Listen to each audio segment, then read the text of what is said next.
Mark and Mindy. Okay, it looks like we are recording. Great. Well, welcome everyone. Seth jumped on early so he could chat with a couple of people if anybody had wanted to. I've seen people are adding their info into the chat, which we appreciate. Again, he said he'd love to see you. So if you don't mind putting your camera on, it's great. It's so much easier to talk to people than a blank screen with a name on it. This is our second parent night for the school year of 21-22. These are supported financially through all the gifted coordinators for the 20 school districts we have in North Central, and it's funded by the Gifted Education Regional Consultant Grant. I am your Gifted Education Regional Consultant, Melanie Eisenhower, and we want to thank Jody from Mueller from Greeley Evans School District. The district is providing our Zoom platform for us tonight. And we love having Isis here being our Spanish interpreter. If you haven't clicked on the button at the bottom of your screen for interpretation and you would like Spanish interpretation, please do so. I think we have it figured out for those of you that were with us last time and it didn't quite work well for us. We do ask that you keep your microphones off unless Seth asked you to turn them on at any point. But again, love if your cameras are on. And if we have time at the end, we will take a couple of questions. We'll just kind of have to see how the evening goes. It is being recorded, so your gifted education coordinator or director at your school district will have access to the link just for this school year. So if you want to revisit anything or you heard something awesome and you want to go tell a friend about it, that would be great. Our speaker tonight is Seth Perler. Some of you have heard him before or know of him. His mission on his website says is to give honest, practical, and unconventional approaches to helping complicated, neurodiverse, struggling students. Seth is a man of many, many hats. He specializes in executive functioning and twice exceptional, ADHD. He is an educational consultant, an advocate, a speaker, a writer, a YouTuber. It looks like behind him he's a guitarist. And he's also a parent and an ADHD coach, just to name a few. So we're really, really thrilled to have you, Seth, and welcome you tonight. Looking forward to what you have to share with us. Thank you. Awesome. Thank you, Melanie. Thank you, team. And definitely thank you, Isis, for interpreting. Isis, I don't know if you can hear me, but if you want to pop on and tell in Spanish how they can click the interpretation button, I don't know if that might be helpful for some people or not. I don't know if Isis can do that at this time. And if not, if anybody can type in the chat, I don't speak Spanish well, but if anybody can just type in the chat the instructions for people how to click that button on the bottom, that might be really helpful for people. So I'd really appreciate if that. I really like. Oh, thanks. Great. Thank you. Awesome. Well, hello then. Let me pin myself on my screen, and then if you want, whoever's, I think Jody's recording, you might want to pin that. Well, hi. Hello. My name is Seth Perler, and I am, as you heard, an executive function coach. I wear a lot of hats, as you heard, and I'll briefly sort of discuss what those hats are. So I am a YouTuber. This is my YouTube channel, Executive Function, and I have it's called the Executive Function Show. My name's there. It's easy to find. But I have a lot of resources. So every week of my life, I put out something new. I have a site called executivefunctionsummit.com where I actually run a summit. And this will be easy to find. I have my main website where you can get my updates and a lot of freebies. I'm redoing that now, so there'll be more freebies to come.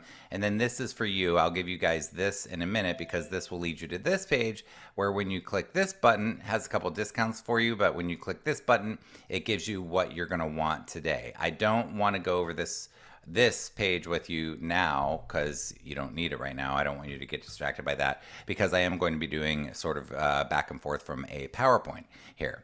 And let's go ahead and get started right here. Okay, so supporting gifted students with ADHD and executive function challenges at home. That is what they wanted me to really focus on today. So I really tried to focus on at home.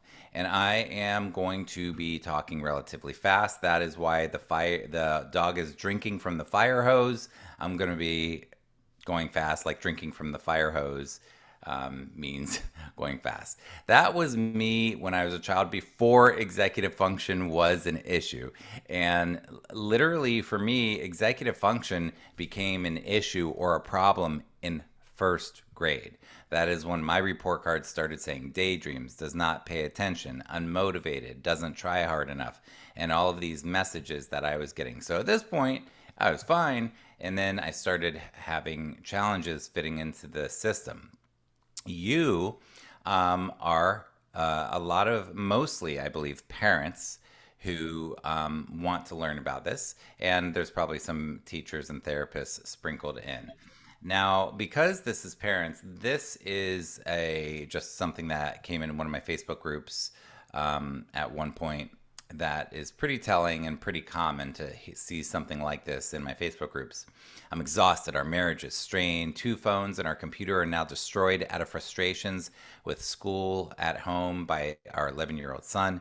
Pre-algebra break, thinking and math, and a personal narrative is going to drive us over the edge, throwing out a 911. So parents are like, a lot of parents are, and especially when you have a kiddo who is gifted and talented, and then they also have executive function challenges, that what's called asynchrony, that can be really challenging to figure out how to help those kiddos. So I want to start here by zooming out a little bit and talking about what is school for in the first place. This is just a famous Banksy piece of art or graffiti here that I like, but the reason for education is to have a good future, to launch a good future, not to have no future. And the reality is that with executive function challenges, it can really impact our ability to be able to create a great future. I went through that myself. I failed out of college. I dropped out of a second college. I was hopeless. I didn't know what to do with my life. I knew that just things were really hard for me, and I didn't understand why other people could do things I couldn't do. But this executive function thing is no joke. And I have students who, I have people come to me when they're failing out of college. I have people coming to me as adults trying to figure this stuff out. Like, this is no joke. The consequences are very real. So we really want to make the right interventions to help these kids. And let's see. So real brief, real brief. Does my child struggle with executive function? It's pretty easy to know. Do they have trouble getting important things done? And usually that means school and life responsibilities. That's usually what we're referring to. And it's really important to note that if they have trouble getting things done, it's not because they're not trying or they don't care. They just need to be more disciplined or more motivated. It's because they lack skills, executive function skills. This is one of the most important things I can convey today, that it's not a matter of just trying harder. They might have homework problems. Their grades are falling. They get into what's called the dip pattern that I'll talk about later. They often have an unrealistic perception of their ability to independently execute something, to independently get something done. Oh, leave me alone, mom and dad. I can do it. Get off my back. Stop bugging me. Stop nagging me. You're so annoying. I've got this. Why don't you trust me? That sort of thing. And they have an unrealistic perception of how much time and energy is needed to do something. Oh, I'll get it done in 5 minutes. And it might take 2 hours, or they might not even start, et cetera, et cetera. A lot of times they struggle with what's called future thinking. They don't realistically perceive consequences in the future very well. There may or may not be a diagnosis. Doesn't matter. Don't worry if there isn't one. It's just it doesn't matter. Executive function challenges can happen to anybody. And these kids are often resistant. They avoid non-preferred action, the schoolwork and the responsibilities. They have excuses, they procrastinate. So that's just a real brief thing. And what parents often say, the most important thing parents have ever said to me ever in my entire career is, I just want my kids to be happy and successful. Well, then what's the problem? Well, when there are executive function challenges, that can get in the way of their ability to be happy and successful. Parents will often say, how do we get the school to understand executive function and neurodiversity? Or how do we get the teachers on board? Or the teachers don't get it. They don't get my child. Or the teacher is inflexible. Or the teachers or the school doesn't understand processing and attentional challenges. It takes my kid forever to do things. And it does not mean low cognition or that they're not trying, as I alluded to earlier. They're shaming my kid. My kid feels bad about themselves. They're losing their love of learning. My kid is getting the message that they're lazy or that they don't try hard enough or they need to put forth more effort, etc. There's too much busy work. Parents will often say that. They won't make accommodations for my child without the documentation. So these are things that we often hear parents say. And then the students often who struggle with executive function might say, school sucks. This is so boring. Why do I have to do this? This is stupid. Like I said before, I don't wanna. I hate school. My teacher hates me. I'm bad at math. I'm bad at writing. I'm bad at school. When will I ever use this? And they often do the bare minimum just to stay off the radar so that you stay off their back and the school stays off their back if they can. So the struggle is real for these kids. And these are some things that they'll say. I want to go over some definitions briefly. So ADHD and executive function, I want to mention that, in the title today, it talks about ADHD. ADHD is an executive function disorder. If you don't like the word disorder, ignore it. But for practical purposes, ADHD is all about executive function. A lot of challenges with executive function. That's what ADHD is. Neurodiversity just reflects how our kids are so different. This is a picture of Einstein here, a very neurodiverse person, somebody who has a very interesting brain. Einstein couldn't speak until he was 4 or 5 years old. Can you imagine, if his mom was really his saving grace and really knew how bright he was and capable and really believed in him? But can you imagine if the messaging to the parents from the school was like, yeah, your kid can't do anything or something. So neurodiversity, our kids are very different. We want to build on their strengths. Asynchrony is how we all develop very differently. People do tend to develop in certain things at certain times. For example, third graders tend to learn to write cursive and do multiplication, for example. Like there are things developmentally, there are tendencies, but asynchrony means that people are really learning in very different ways. And with executive function challenges, developmentally, they're in a very different place with getting things done. The term atypical learners, they're just not typical. So this is not bad. And it drives me nuts when, schools or people think that this is bad. No, they're just different. There's a lot of spectrums. So the term spectrum is fantastic as far as I'm concerned because it really allows us to see that everybody's so different. Outside the box thinkers is one of my favorite terms too. It's just, there's so many strengths. They're outside the box thinkers. They think differently. And then 2E refers to kiddos who are gifted and talented and have a learning disability. It's a little more complicated than that, but for the purposes here, that's what you need to know. Now, there are 5 big problems with executive function in these neurodiverse kids. 5 big problems I'm going to mention. One big problem with executive function that these kids experience is the education system. In this cartoon, it says, for a fair selection, everybody has to take the same exam. Please climb that tree. Obviously, the fish is going to look like a complete failure climbing the tree. The elephant's going to look like a failure. The monkey's going to look like a success. The bird's going to look like a success.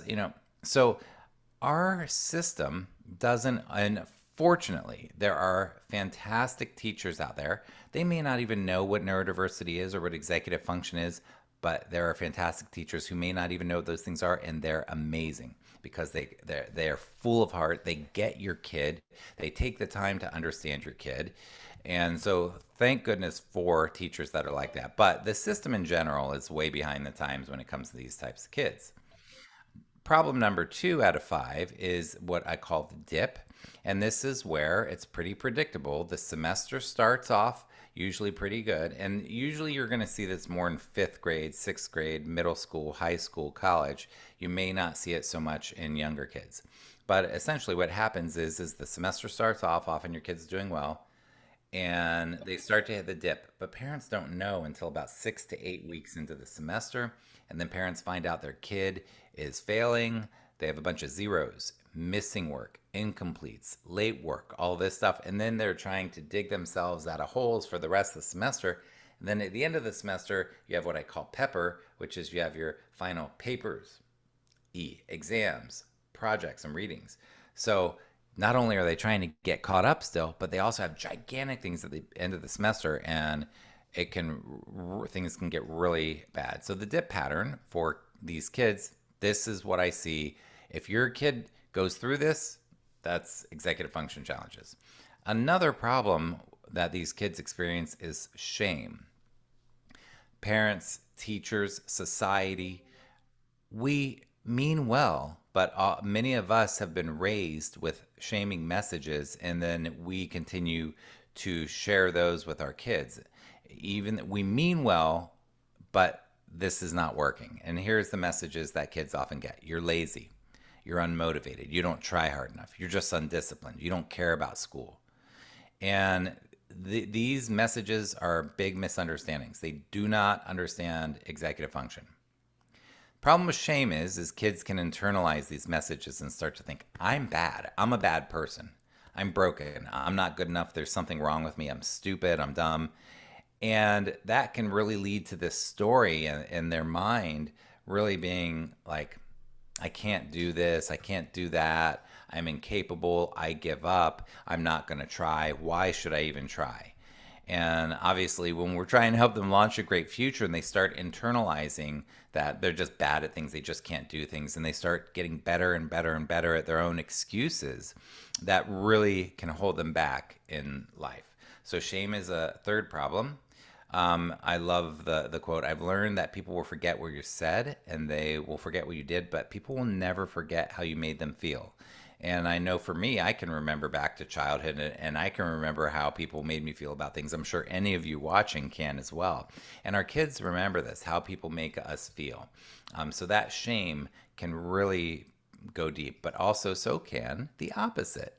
Really encouraging and loving and supporting and those sorts of things. Now, another one, the number one problem, when I was talking about the 5 problems, the biggest problem is the resistance. The resistance. What do kids with executive function challenges resist? Their homework, their responsibilities, being honest about this stuff. They resist using planners, organizing themselves, checking their online portal, dealing with email, reading their reading assignments. They'll say, like I said before, I don't feel like it. Why do I have to do this? This is stupid. All the things I mentioned before. So, and then finally, the last one that I want to mention is this iceberg theory, where a lot of times we're looking at the tip of the iceberg. The late work, the low grades, the procrastinating, the homework battles, the missing assignments. These are very easy to see. But a lot of times there's stuff going on underneath, like the legitimate developmental executive function challenges, ADHD, trauma, and the effects of trauma, and any number of other things. So there's something else going on, and it's not just a matter of just try harder. So what is executive function? Just real briefly, there's a lot of very clinical definitions that are hard to understand. You don't need to, and there are lots of brilliant people with brilliant definitions. And if you want to look into them, I really respect a lot of people in the field, but they're often very difficult to understand. All you need to know is this. It's about getting stuff done. And again, we're concerned usually with schoolwork and responsibilities, but even video games uses executive function. It's how we get stuff done. Well, what's the problem? The resistance when we don't want to get the stuff done. So how do you get stuff done? Well, I talk about systems, mindsets, routines, and baby steps, and I'll go more into that in a little bit. The executive function takes place in the front third of the brain. So behind your forehead is called the prefrontal cortex. This front third of your brain is generally what helps us to get things done. Well, Seth, what do you mean get stuff done? Well, what I mean is there are many different executive function skills. I'll share some of them with you right now. And I want you to think of executive function as the spokes on a wheel. All of the spokes help each other. So the things I'm about to mention, there's a lot of overlap. They work they work with each other. So one executive function skill is planning your day, planning your week, planning to get into college, planning to get a job, planning for the summer, planning your evening, whatever. Time management is part of executive function. Organization, how we organize stuff, how we prioritize the important things over the fun or easy things when it matters, how we make good decisions. Here he says, "You better hurry, your mom's yelling something." While his mom is yelling, "Don't make a bad decision and jump into a baby pool from a ladder." So, executive function, the front third of our brain, helps us to make decisions, helps us to plan, helps us to organize, helps us to do all of these things. The front part of the brain also helps us to inhibit or not be impulsive. So like sticking your tongue out inappropriately, like to if you want to, stick your tongue out at someone or flip someone off or yell at someone, we can inhibit and hold back. There's a time and a place to hold back, and there's a time to not hold back. But executive function helps us know when to inhibit. And when we get an impulse and we just want to shout out the answer or just like say something that may be rude or inappropriate or hurtful or do make a bad decision, well, that's called impulsivity. So inhibition helps us to not be impulsive. And concentration, executive function helps us to concentrate or pay attention or to focus and not get distracted. So it helps us to not be distracted. It helps us to manage details. This kid got a 10 out of 12. That's great, but they didn't put their name on it. That's an important detail. So this kid's going to get a 0 if they don't put their name on it. And juggling things. This is called working memory. Working memory. So the front part of the brain helps us to juggle little details. So if you tell your kid, "Hey, we're going to leave in 5 minutes. Go get this, this, and this," and your kid forgets what those things are, that's called working memory. Or if you say to your kid, "What's 168 plus 53?" and they forget that it was addition or subtraction, or they forget some of the digits, those things are working memory. Executive function helps us to juggle little details in the moment. It also helps us to transition or pivot. So if your kid has trouble getting out of the house and into the car, and they say, "I'll be ready," and it's so hard to get them out of the house and into the car, or it's so hard to get them from the car into the school, or it's so hard to get them from class to class prepared and on time, and they're always late and they're always unprepared, that has to do with transitioning. They can also have trouble transitioning from grade to grade, or from middle school to high school, or elementary school to middle school, or self-starting, getting the train going. Executive function helps us to not procrastinate, to get motivated, to get started. A lot of these kids don't even know where to start, and that's very troublesome for them. It also helps us to follow through and to finish. If we start and we don't finish, and I was working with a kiddo today who we were going through his grades. He had a 0 on this thing. He's like, "I know I did that. We found it," and he hadn't turned it in. He hadn't submitted it, but it was done. So executive function helps us to do that. It also helps us to be self-aware. Are we aware of, are we metacognitive or introspective or reflective? Are we able to be self-aware and understand our strengths and our weaknesses and where it works and what doesn't? A lot of these kids don't learn from their mistakes or their successes. And kids with strong executive function do.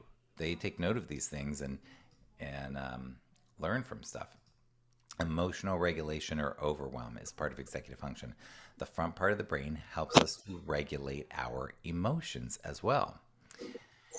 And advocacy is not really part of executive function, but you see this little dog stand up for himself.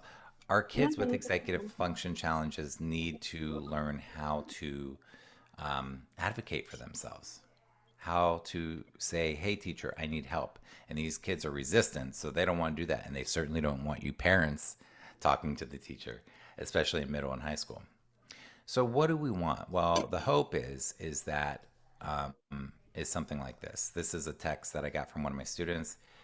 "Yay, for the first time ever, I think I can actually get all A's this quarter. I hope I can do it. Just wanted to say thanks for all the help you've given me in pushing me to do the things I need to do in order to succeed." So this was a high school junior. And so the point is that change can happen, and you might be really concerned about your kiddo, and the struggle may be really big, really challenging. but your kiddo, the brain changes, the brain continues to develop, and so there is plenty of hope. So, what I'm going to do now is I'm going to go into some quick strategies about emotional regulation, emotions, and then I'm going to go into some other things, and then I'll show you that checklist that I created for you. So, as far as emotional regulation, there's this quote: once in a while, it really hits people that they don't have to experience in the world that they've been told to. Many of us watching have grown up in school systems and family systems that have dysfunction, and we all do to one extent or another. But the thing is that we really need to see things differently. And one of the things we want to see differently is how important it's not just saying to our kids, you need to work harder, you need to try harder. But the emotional component is so big, and helping them learn to regulate emotion and us learning to regulate emotion and work with them with that. So I have this picture. This is a real rock climber. He's really falling and he really does not look too worried. How is it possible? Is it possible that he's really not scared? And I'm here to tell you, yes, he's probably having fun because I am a rock climber and I've done this for many years. And he has below him somebody called a belayer, belay. And a belayer is the person who's holding the rope.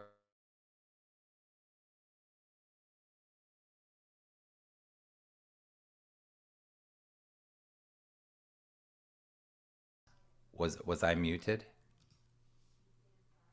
I was. I apologize. Okay, let me go back to that here.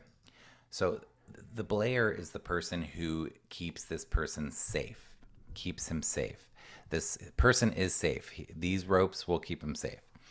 So we want our kids to feel like, I've got you. That person in that picture feels like, that my belayer's got me. I'm good. I'm safe. I don't have to worry. And that's how we want our kids to feel. But often they don't. They feel like, school's too hard. They can't do it. They don't feel safe. So this emotional piece is so important. That's how we want them to feel, is on belay, safe. This is a picture of one of my classrooms, and you can see the kids in here. I love teaching. I love being a teacher, but you can see that they're safe. My kids were never worried about getting in trouble with me. Now, were there consequences for things sometimes or things like that? Yeah, but it was fair. They knew the boundaries. The boundaries were very safe for them. So just want to illustrate that. And I want to talk, as far as emotional regulation is concerned, about something called the pause. And this quote: between stimulus and response, there's a space. In that space is our power to choose our responses. And our responses lies growth and freedom. And with emotional regulation, when we are dysregulated often, when we don't have good tools to work with our emotions, we often just react. There's no pause. We're just impulsive. We just do whatever our emotion tells us to do. And I'm sure many of you have kids that they're really running on emotion and they're running on false logic. They're using stories and things that they think are logical that are not the true story, or not the whole story, or they're making mountains out of molehills, or things seem bigger than they really are. That all has to do with emotional regulation. So I wanted to point that out, is that what we're trying to do is that pause, that space that Viktor Frankl talks about in this quote. What we're doing with emotional regulation is we're learning, how do we expand that pause. So when I'm thinking about how I work with kids, I want to help them expand that pause. The more we adults have learned to expand the pause, the more we adults have made better choices in life. And all of us adults have made plenty of bad choices too when we didn't expand the pause. And we look back months or years later and we say, why did I do that? I knew I shouldn't have done that. How do we know that we shouldn't have done it? The reason we know is because there was a pause at the time. It was just very small and we didn't listen to it, but it was there. Like, we notice things. We're very intuitive and we want to help cultivate those skills in our kids. So that has to do with emotional regulation. Co-regulation, I'm not even going to talk about today. Attachment, I will. So essentially, what this attachment stuff has to do with, and I know that you want to read the slides and you can look this up later because this is dense, but this is one of the most important things I can ever teach my students or my families. Basically, we want to be secure for each other. And there's, generally speaking, secure attachment and insecure attachment. Secure is, hey, my spouse, my best friend, my boss, my friends, my peers, they've got my back. They get me. They understand me. I know I can trust them. Okay? So that is secure. When we know they listen to me, they hear me, they see me, they get me. They've got my back. I really know they understand me. They take the time. And then you have these two other types. So essentially, hold on one second, please. Hi. I gotta focus. So, all right. So, the can you close it?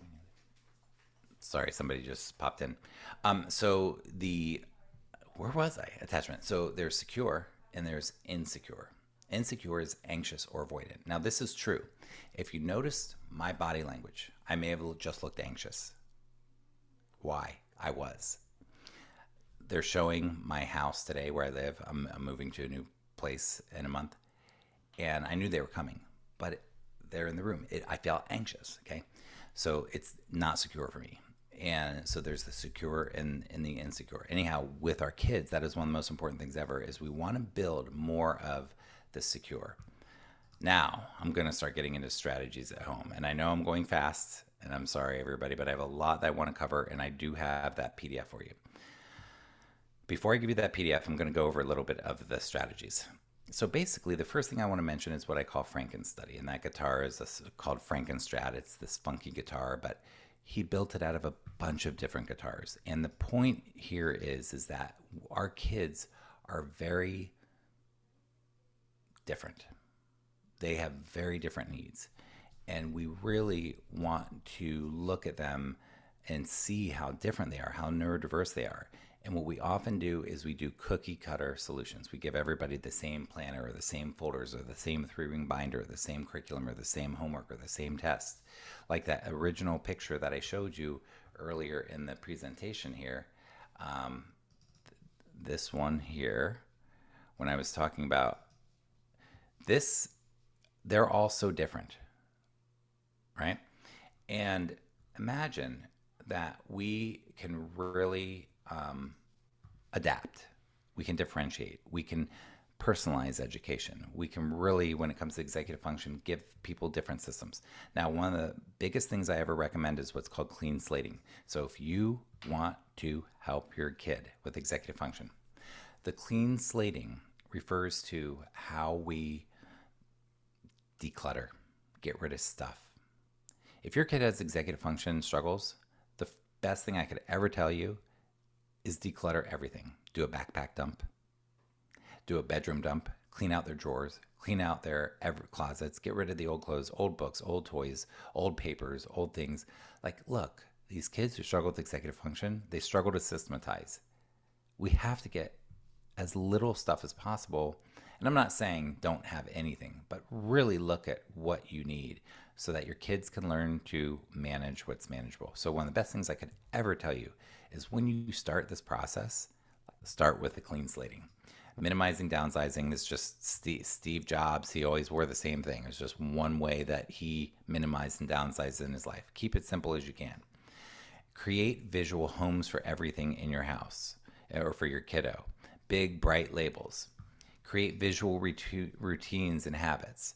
Now, I'm going to share that document with you right now. Can somebody pop that document in the chat right now? So what's going to happen in the chat is that you're going to be able to grab this document that I'm going to show you here. That's going to help you as I go through the rest of the presentation because it's really concrete. So essentially, what is going to happen is they're going to share this with you. And you are going to see this page. And you put your email then in there and it'll open you to this page instantly. Then you click on this first link here and it will open this checklist up and you can print it off or whatever. This is English, and on page 4 it starts in Spanish. Thank you so much to this CAGT group and to ISIS for making this happen, because I was not able to do this, and that is just really cool. So basically, this is what I'm going to start talking about, some of the things on here. Now I'm going to go back. So, and that you will get to keep. Where are we? There we go. Visual. Now, routines and habits. The more you can make routines and habits visual, on the wall, popsicle sticks, magnets, whatever, the more you can do that, the better. These kids need visual help. Visual homes for everything, boxes that are labeled, wherever they're supposed to put their backpack. If you put a little sign that says, put your backpack here, or an icon of a backpack. Like I'm telling you, I don't care if your kid's in elementary school or college, the same thing. This works. Redo the whole backpack, redo the papers and the organizational systems. I prefer to use giant paper folders like this, color coded, big giant labels written on the front and the back. And I'll go over the document with you a bit in a minute. Digital folders, and I'll talk about that in a minute. You don't need to see this. Bookmarks bar, I'll talk about in a minute. Their study space. He's on he can walk while he's working. He's at a standing desk. I mean, this is overkill, but it just illustrates how we really want to personalize and customize a study space for people. And different ways to set up planners or big calendars, how to make daily plans. Our kids need that. And this is how I do them. I can talk more about that later. Advocating, like I already mentioned. Okay, the SNO, the Sunday night overhaul. One of the best things that you can ever do also is every Sunday night, or at least once a week, whatever day you choose, to do an overhaul of your systems with your kiddo. The backpack, do a backpack dump every week. The planner, look through the planner with them every week. Do a check of the portals, dump the locker. I mean, it depends what age your kid is and how willing they're going to be. But every week, you want to redo the systems. Why? Because if you don't, they're going to get behind, and they're going to get more behind, and they're going to get more behind, and they're going to go through the dip pattern that I was talking about. So we want to really have a regular weekly time to check in with them and help them get their systems. And then I am going to talk about, so baby steps are everything means we when it comes to helping these kids, believe it or not, it's the small steps that are everything. People can get very discouraged because it seems like it's taking a long time for your kiddo to get these habits. But the thing is baby steps work. You just have to trust me on this. This is what I've been doing for a long time. Baby steps are everything. Now, one of the things you do in baby steps is you chunk things down. Chunks, like chunks of chocolate chip cookies or chunks of time, whatever. But chunks means that you say to your kiddo, hey, you got to do your homework. They don't know what that means if they struggle with executive function. So we can say, hey, you got to write this paper. You ready to write the paper? No. Okay. Can you write a page? No. Can you write a paragraph? No. Can you write a sentence? No. Can you write a word? No. Can you write a letter? No. Can you write a dot? Yes. Start there. That's just an extreme example of chunking.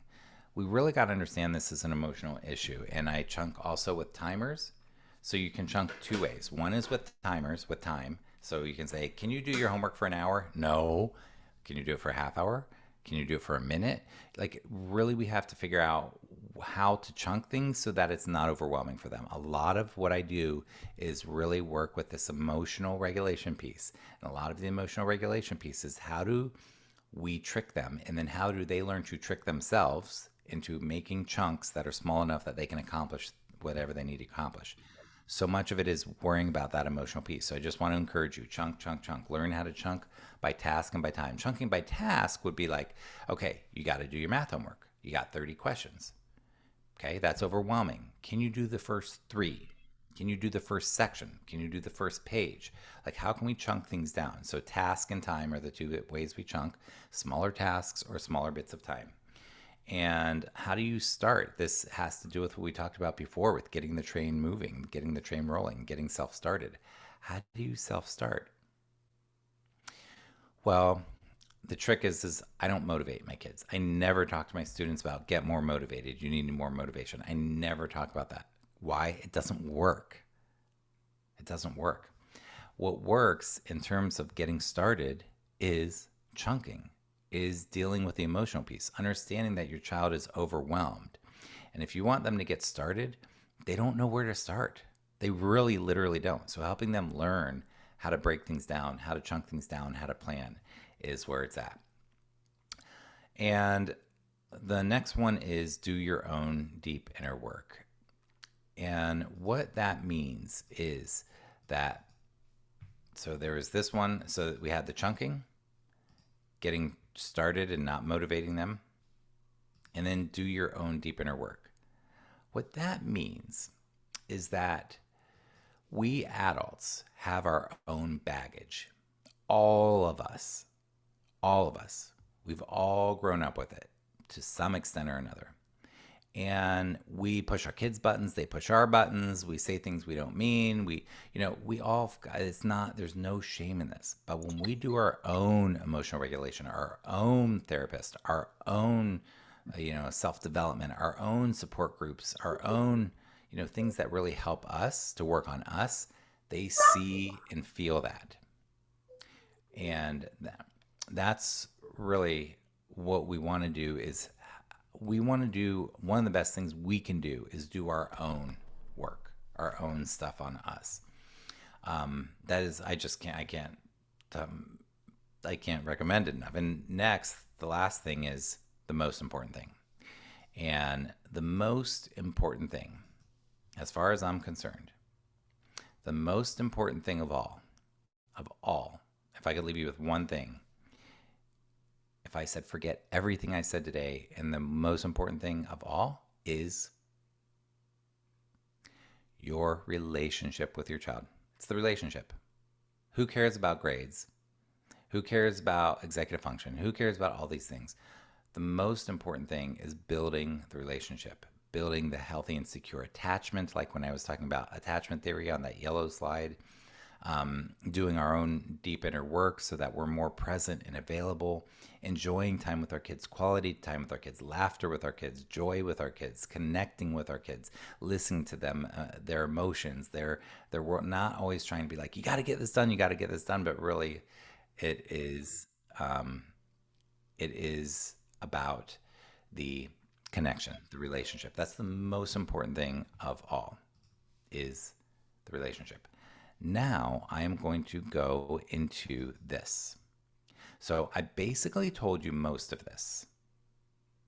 And so I don't need to go through all of it, but I'm pretty detailed here.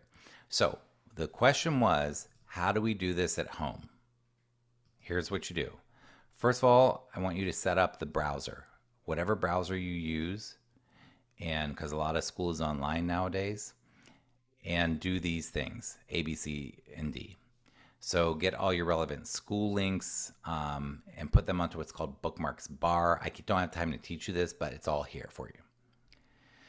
And make a great folder or document where, because the problem is your kids, they can get on their social media in a fraction of a second, but they can't find their portal or their homework or their email from their teacher that they sent a week ago that had very important information on it.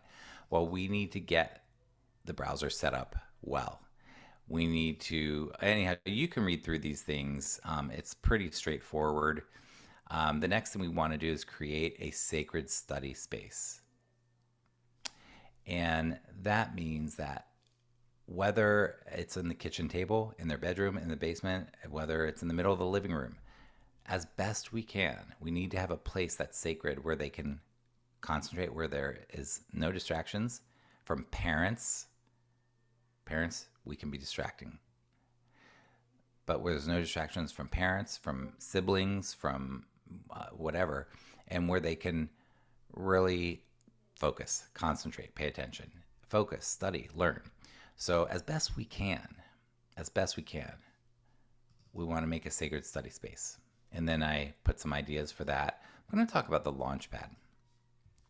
The launch pad idea is by the front door, is to have a box or a bucket or a basket or a shelf or something where the things that they always need, or when they leave in the morning, if you're going to give them a check or the keys to the house or their wallet or their school ID or their backpack or their homework, that all of those things are in the bucket.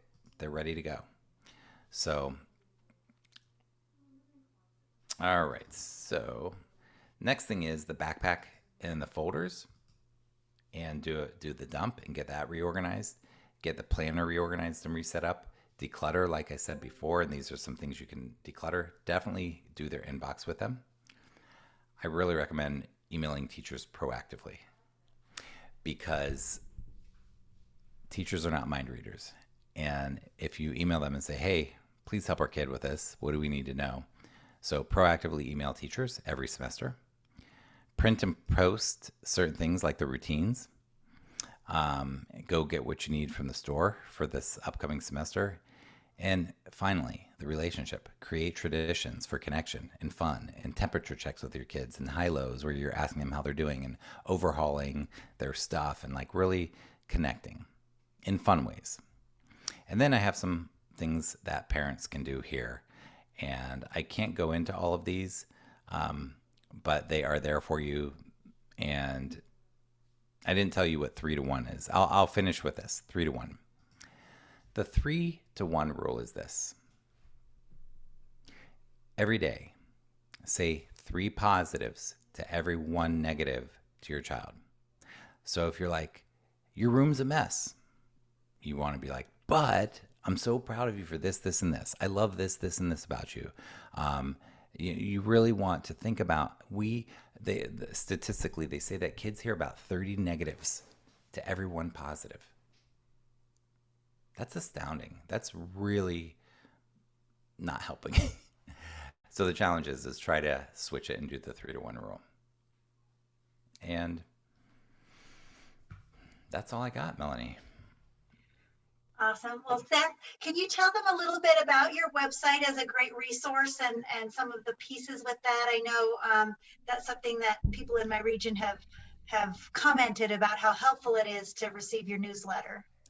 Yeah, so let's see if I can find this. Is that it? So basically, this is, where is it? This is what it looks like. And what people usually do, there's like a quiz and there's so much stuff in here, but really in here is where you want to go, either in the blog or in the YouTube channel. So these are very similar, but you can really look through these, and I really go all out on things. So for example, I just mentioned a temperature check, and I told you I didn't have time to tell you about the temperature check. Well, you can go here, and this has the transcript. I do transcripts for everything, and you can see exactly how to do the temperature check. I have a new one, and I'm not sure where it is. That is an exhaustive, there it is, right there. It is an excellent PDF assessment skills. It is so good. I spent about a month making this. So anyhow, it is just filled. Every week I put something out. So yeah, go explore those 2 places, the YouTube or the blog. Thank you so much. So we have a couple minutes. If we have any questions, we could take just a few. You could put them in the chat. If you have any question, I mean, how often do we get Seth Perler to have open it up for a couple questions here at the end? So if you have any, please put them in the chat. Can you wait 1 second? Yep. I'm going to pause the recording. The recording so we can show our spouses. The recording will be given to your school district's gifted director, and they will have the link, and they usually post them on their websites just for this school year. And we ask them to remove them at the end of the year, but that's where you will find it. So connect with your school district's gifted coordinator or director. Seth, one of the questions there was asking about, I just lost it. How to make kids do chores voluntarily. Do you have any secret tips on working on chores?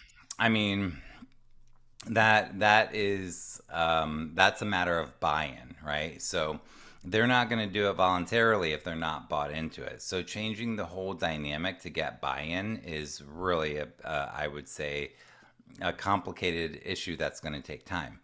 So it depends how old the kid is, but basically what your strategy really is how do I get my kid to have buy-in? How do I get it to matter to them? One of the things that I've done with families before in terms of stuff like this is that we have done it can be as simple as this. It can be as simple as saying, "Hey, we're really struggling with you doing this particular chore. Is there something you would like to do more?" And they're like, "Yeah, I hate doing that. I'd rather do this." And there's actually something that they don't mind doing as much, so that can be a solution. But essentially, and then a lot of times I hear this. You say, "Okay, you need to do this," and they're like, "Are you going to pay me?" or "What's in it for me?" type of thing. And you can't change that overnight because sadly, you've created that monster over years of when I said do your own deep inner work of your messaging. And I'm not putting anybody down. Don't take that the wrong way. Like I said, there's no shame in this, but to acknowledge, oh, yeah, this did not happen overnight, that they're asking me, what do I get out of it? Because you've trained them to ask you that. That's the reality. And if you can acknowledge that, then you can say, all right, how do we reverse this whole train? That is not going to happen overnight. But to sit down and have a heart to heart, there's a lot of, I would really be asking the family a lot around this because there's a lot in this that is not cookie cutter and that I wouldn't recommend to everybody. Like there are some families where I would say to you, you know what, if they don't do their responsibility, then and it depends on, is the parent a parent who it's really hard for them to set boundaries? Or is it really easy for the parent to set boundaries? Because if it's really hard for you to set boundaries and you set a boundary and you don't keep it, then that's not going to help. If it's so easy for you to set boundaries that you set too firm of boundaries, like I would need to know you know what I mean? Because if you set too firm of boundaries and you're just like black and white, nope, you lose all this, blah, blah, blah. Like that may not be the right thing. But there is a time and a place to say, you didn't do the thing. Sorry, you are not, whatever. I'm not taking you to see your friends. Or I'm not, you're not going to do this thing. And they will push every button they can as long as and if you're going to do. So, anyhow, I mean, to get the buy in, you can absolutely do this. But you have to really be thinking you can even ask them, how do we get buy in? How would you feel like this is that you're part of the process? You're part of this family. I don't like the word chores. I like the word stewardship. So how can you be part of the process here? We need you to do your part, and that's what stewardship is about. How do you do? So I don't have a great answer without knowing you in the situation, but you want them to feel like, okay, this is my thing to do. I don't like it, but I will do it. And Beth, we that have a couple of, if they don't do it, that the consequence is fair and it makes sense given the circumstances. sorry, we have a couple of folks asking if you recommend they talk to this about with their kiddos prior to implementing some of these ideas and tools. Just how much should they talk about it to their kids? They'd like to know. As much as possible. So this is a lot. So start small and pick something that's probably an easy win. And some of you have kiddos where you can really talk to them and get started, and especially if you're a parent with strong executive function yourself, and it's easy for you to start a new habit and routine, and you can apply something, do it. But you definitely want them to be a part, and I don't care what age. You want them to be a part of the process and have the buy-in and ownership as much as possible throughout all the processes. And you want to use a lot of, when you're doing this stuff, and this is true also for the last question with the chores, you want to put it on them. You want to be asking them questions as much as possible. So you want to be saying, what ideas do you have about chores? What ideas what do you think? What do you think would be a good way to reorganize your backpack or your locker, or to make homework easier, or to create a sacred study space, or to use a planner? How can I be helpful to you? And another thing that I teach parents a lot is to say things like this. Like let's say that let's go back to the chore one and they didn't do it, and you're like, and there was a consequence and they're really mad at you, and you say, wow, sounds like you're really frustrated. What are you going to do to solve that problem? But the same kind of thing can happen, you're failing this class. What are you going to do to solve that problem? You didn't turn in the homework. What are you going to do to solve that problem? And they can say, oh, I don't need to, and blah, blah, blah. And then you can then say, cool, that is fine. I'll be calling your teacher tomorrow. No, don't call me teacher. They don't like it. You know what?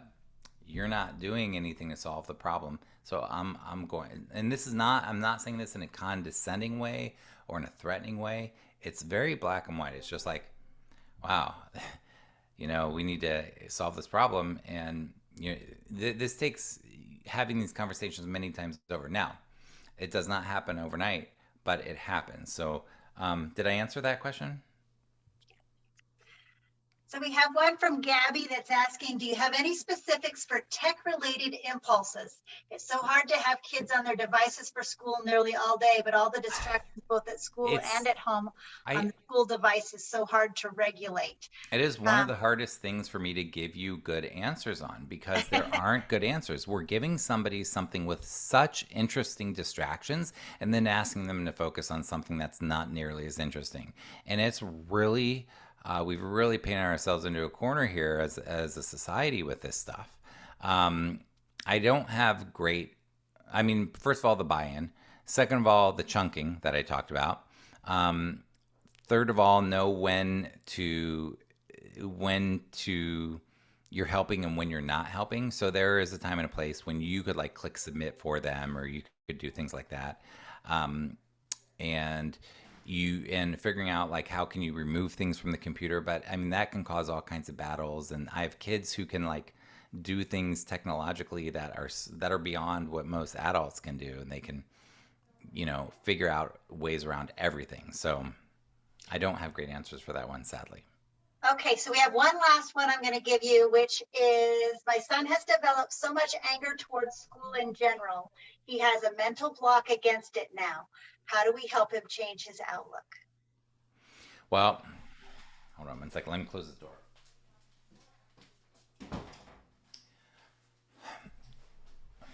Okay, so let me get back to this here. Here's the thing. This kiddo doesn't fit in the box. Now they have a ton of resistance. You got to look at the iceberg theory and look at all the things that are going on underneath the surface. And then you really got to think about this. Their relationship with school is not secure. So in that child's nervous system,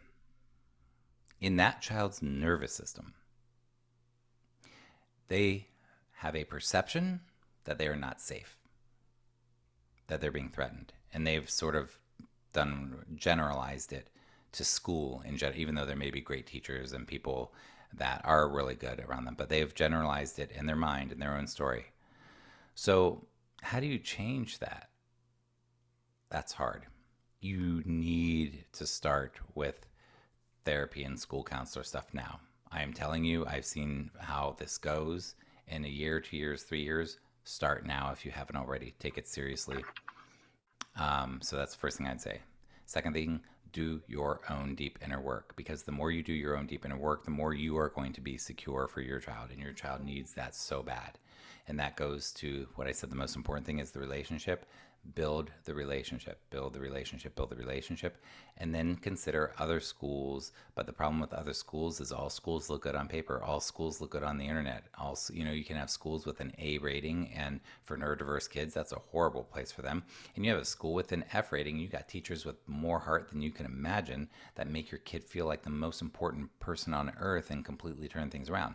You also can get that teacher tomorrow and just happen to have one of those teachers who changes your kid's life that's in the school that no other teachers are working out.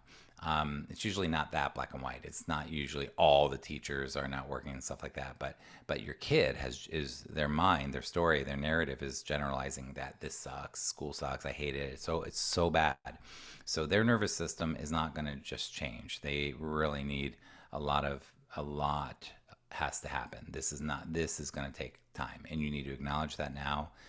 Start talking to the school counselor, follow my stuff, and follow, Debbie Reber.